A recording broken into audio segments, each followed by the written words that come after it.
ये भी थे। लाल बाल पाल के सामने तो कांग्रेस बनी है। अभी मैंने तुम्हें सन लिख के बताए थे। बताना लाला जी कब जन्मे थे? तिलक कब जन्मे थे? क्रांति से 1 साल पहले। और लाला लाजपत राय जी कब जन्मे हैं? 1865 में। अब खुद सोचो, ये आदमी 1885 में बड़े तो हो ही गए होंगे ना। 56, 66, 76, 86, 29 साल के थे ये जब कांग्रेस बनी। क्या 29 साल के आदमी में दिमाग नहीं होता? क्या होता है? और 20 साल तक इन्होंने काम नहीं किया। कब तक? 1905 तक। काम इन द सेंस वैसे नहीं कहा कि क्रांति करो। इसका मतलब ये भी जानते थे कि अगर मैं 1885 में कहूँगा क्रांति का बिगुल बजा दो और ये कर दो तो लोग कुछ करेंगे नहीं, क्योंकि लोग पहले भूख से निपटना चाहते हैं। पहले 20 साल एक प्लेटफॉर्म तैयार जब हो रहा था, तब लाल बाल पाल ने क्रांति की बात कभी नहीं की। तो इसका मतलब ये भी जानते थे कि भूखे पेट किसी को हम लेके नहीं आ सकते क्रांति के रास्ते पर।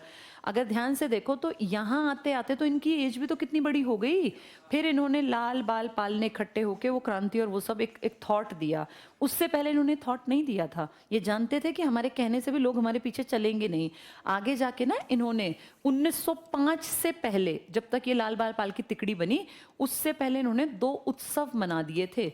एक का नाम है शिवाजी उत्सव और एक का नाम है गणेश उत्सव। दोनों महाराष्ट्र में आज भी मनाए जाते हैं। हर साल तुम्हें याद होगा गणेश चतुर्थी पे पूरा भारत तो कम करता है, लेकिन महाराष्ट्र में गणेश की बड़ी बड़ी मूर्तियां बनाते हैं, अपने घरों में लाते हैं। और वो गणेश चतुर्थी फिर उसको नहीं पानी में जो है वो छोड़ आते हैं, हाँ, तो विसर्जन कर देते हैं। तो ये गणेश उत्सव है। ये किसने स्टार्ट किया?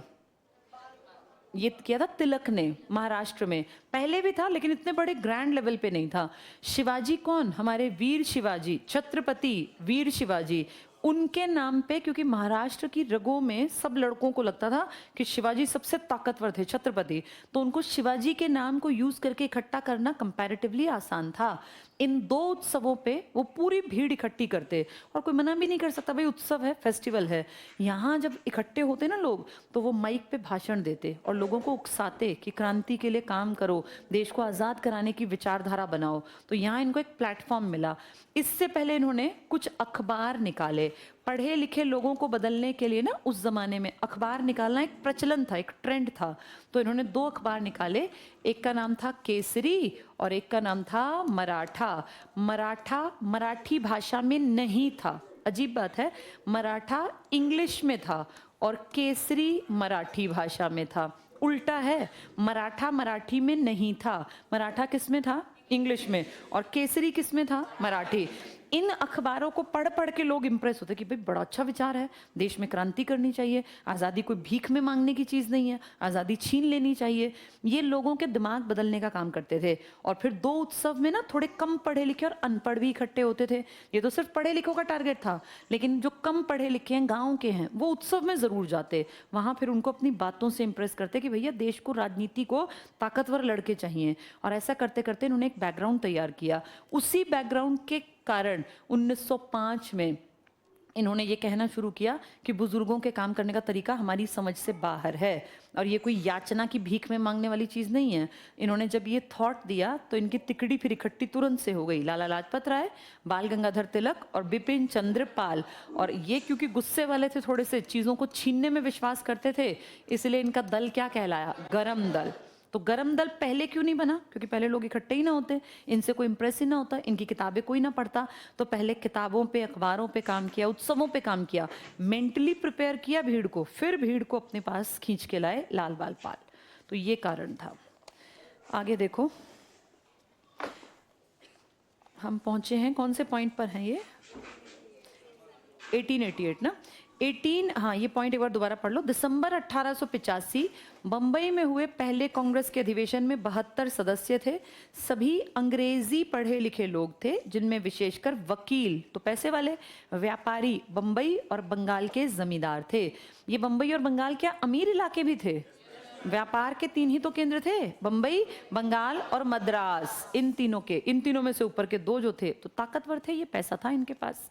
नेक्स्ट देखना, 1888 तक कांग्रेस पहले अधिवेशन में पारित मांग पत्र को विनम्र निवेदन, विद ड्यू रिस्पेक्ट एप्लीकेशन के साथ हर अधिवेशन में दोहराती रही। तो क्या ये अपना हक मांगने के उसमें थे या एप्लीकेशन लिखने के? एप्लीकेशन, बड़े काइंड हार्टेड टाइप के लोग थे।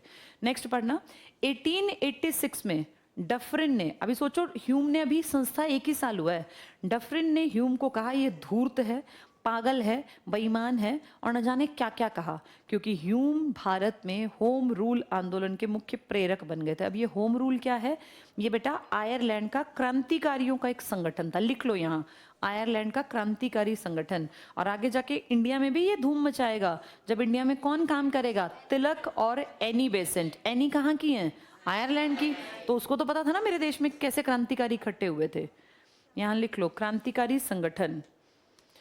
तो इसको क्या फील हुआ, इसको डफरिन को, कि ये एओ ह्यूम किस देश का है? ये स्कॉटलैंड का। और ये किसको बढ़ावा दे रहा है यहाँ पे? आयरलैंड के क्रांतिकारी आंदोलन को। तो ये घटिया है, ये मेरे देश के खिलाफ एक तरह से लोगों को भड़का रहा है। देखो दोनों दोस्त थे, दोनों ने मिलकर काम किया। एक ही साल बाद डफरिन ने गलत बयानबाजी स्टार्ट कर दी। किसके बारे में? एओ ह्यूम। क्योंकि एओ ह्यूम ने कहाँ के क्रांतिकारी संगठन की बातें की? आयरलैंड के। ये खुद आयरलैंड का नहीं है, कहाँ का है? स्कॉटलैंड का।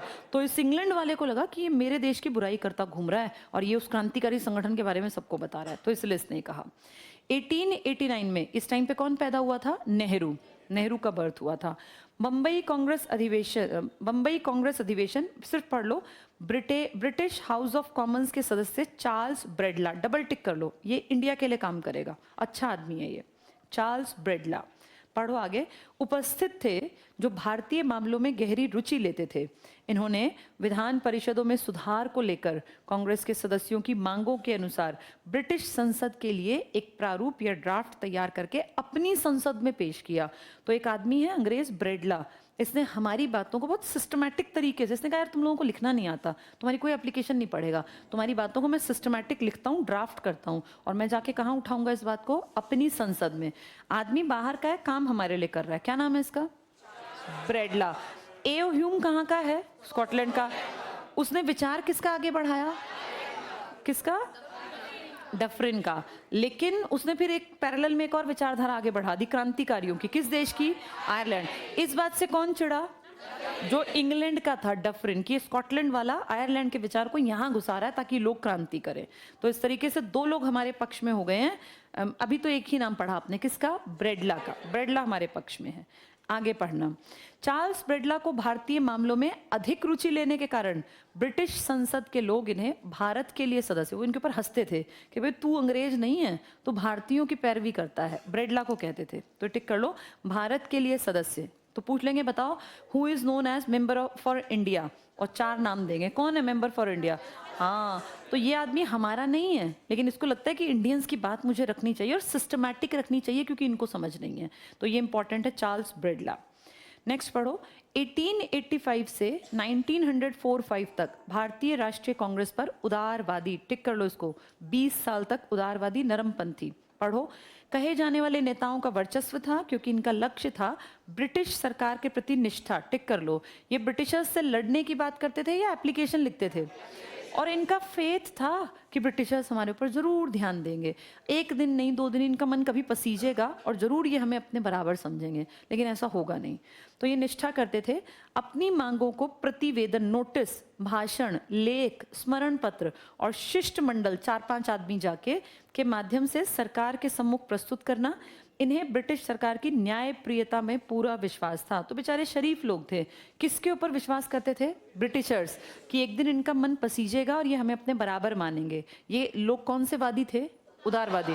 क्या इस टाइम कोई भी पैदा नहीं हुआ था क्रांति की सोच रखने वाला? थे, लेकिन वो अपना थॉट क्यों नहीं बढ़ा पाए? क्योंकि लोग तैयार ही नहीं थे। तो सोचो इन बुजुर्गों ने उस जनता को तैयार किया, इन्होंने बहुत काम किया जो दिखता नहीं है। नेक्स्ट पढ़ो। नरमपंथी या उदारवादी कहे जाने वाले प्रमुख नेताओं में दादा भाई नौरोजी। दादा की बुक का नाम? The party and un British rule. किस सन की per capita income, national income निकाली? 1867 की। और एक और काम, कौन सी थ्योरी थी वो? ड्रेनेज थ्योरी, धन निष्कासन का सिद्धांत। सुरेंद्र नाथ बनर्जी, कौन सी बनाई थी इन्होंने? 2 संस्थाएं, एक INU और एक इंडियन नेशनल कॉन्फ्रेंस। कॉन्फ्रेंस बनी थी 86 में और यू बनी थी 84। 86 वाली को भी आगे जाके किस में ऐड कर दिया? INC में, इंडियन नेशनल कांग्रेस। ये नाम किसने दिया? दादा। और ये नाम हमारा तो नहीं है, कहां से आया? नॉर्थ अमेरिका के इतिहास से आया ये नाम। चलो पढ़ो आगे। तो सुरेंद्र नाथ बनर्जी जो पहुंचे ही नहीं पहली बैठक में, एब्सेंट थे, लिख लो यहाँ एब्सेंट इन फर्स्ट मीटिंग। पहली मीटिंग में इसी की संस्था और यही नहीं पहुंचे, फर्स्ट मीटिंग ए बी लिख लो, एब्सेंट। गोपाल कृष्ण गोखले, ये तो बड़े चालाक दिमाग वाले आदमी हैं, ये लास्ट मोमेंट पे नहीं अपना खेल खेलेंगे और किसके सारे काम पे पानी फेर देंगे, तिलक के। तिलक ने कहाँ काम कर रखा था, नागपुर में ना, एन मौके पे आके क्या बोले, नागपुर में बैठक नहीं होगी, बैठक कहाँ होगी, सूरत में। तो ये बहुत चालाक हैं। और ये किसके राजनीतिक गुरु हैं, गांधी के। गांधी ने कहा था ये मेरे पॉलिटिकल गुरुजी हैं, यहाँ लिख लो, गांधी के राजनीतिक गुरु। और गुरुजी का साथ बस 1-1.5 महीने मिला। जनवरी में गांधी जी लौटे थे, 9 जनवरी 15, फरवरी में ये मर भी गए, 15 में ही चले गए ये। ठीक है, तो गांधी के राजनीतिक गुरु। आगे पढ़ना, फिरोज शाह मेहता थे, मदन मोहन मालवीय थे, तो ये बड़े बड़े उम्रदराज लीडर्स। आगे पढ़ो, उदारवादी नेताओं ने अपनी मांगे मनवाने के लिए ब्रिटेन में, अंडरलाइन करो, ब्रिटेन में दादा भाई नौरोजी की अध्यक्षता में। तो इसका मतलब दादा कहाँ जाते रहते थे लगातार, ब्रिटेन में, अपनी जेब से खर्चा करके जाते थे। नेक्स्ट पढ़ना, सिर्फ पढ़ लो। 1888 में विलियम डिग्बी की अध्यक्षता में लंदन में ब्रिटिश कमेटी ऑफ इंडिया की स्थापना की गई। अगला भी पढ़ लो बस। प्रारंभ में कांग्रेस के प्रति सरकार का दृष्टिकोण तटस्थता का था, ध्यान नहीं दिया, जिसका एक उदाहरण है लॉर्ड डफरिन को टिक करो। स्टार्टिंग में डफरिन ना पॉजिटिव था कांग्रेस को लेके, और इसने कांग्रेस के बड़े बड़े लोगों को अपने घर लंच पे भी बुलाया था, ये टिक करना। लॉर्ड डफरिन द्वारा कांग्रेस को कलकत्ता अधिवेशन 1886 के बाद सदस्यों को गार्डन डिनर देना, तो इसने कांग्रेस के लोगों को अपने महल में खाना भी खिलवाया था। तो स्टार्टिंग में ये इतना बुरा नहीं मानता था।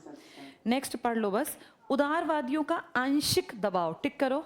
इनका दबाव बुजुर्गों का ज्यादा था या आंशिक था? आंशिक क्या होता है, बहुत थोड़ा, अंश मात्र, ज्यादा दबाव नहीं था, आंशिक दबाव। ठीक है, इसके बाद बस इसमें कुछ नहीं है। थर्ड लाइन पीछे टिक करना, ये सुधार अपर्याप्त थे, अंग्रेज जो कर रहे थे ना वो ठीक नहीं था, मतलब पर्याप्त नहीं था और असंतोषजनक थे। चलो इसके बाद लास्ट बस ये कल पढ़ेंगे फिर सारे, क्योंकि ये छोटी छोटी चीजें होके सेकंड में तब्दील होंगी, तो कल उसका बेस पढ़ के तब आगे बढ़ेंगे।